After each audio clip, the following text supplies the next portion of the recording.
पालघरमधील वाढवण बंदरांच्या हालचालींना वेग, समुद्र किनाऱ्यालगत दगड माती परीक्षण सुरू। मोबदल्यासंदर्भात शासनाने लवकर निर्णय घ्यावा, शेतकऱ्यांची शासनाकडे मागणी। वर्ध्यात निवडणुकांसाठी भाजपाची पूर्ण तयारी। वर्ध्यात भाजप स्वबळावर लढणार, राज्यमंत्री पंकज भोयर यांची माहिती।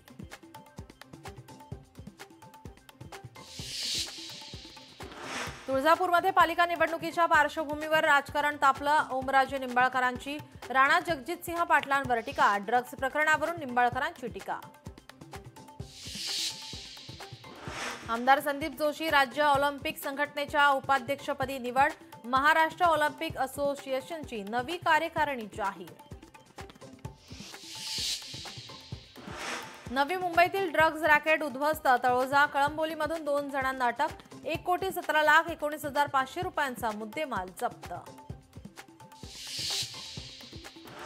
महाबळेश्वरमध्ये हुडहुडी वाढली। थंडीमुळे पर्यटकांमध्ये आनंदाचे वातावरण। थंडीमुळे पर्यटकांची गर्दी वाढली।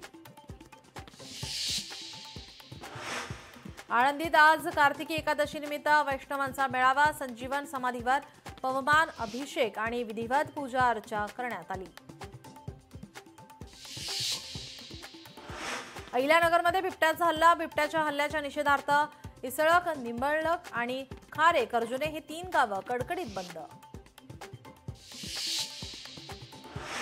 नाशिक शहरात बिबट्यासंदर्भात वनविभागाची जनजागृती मोहीम। नागरिकांना दिलासा देण्यासाठी वनविभागाकडून ठिकठिकाणी जनजागृती मोहीम।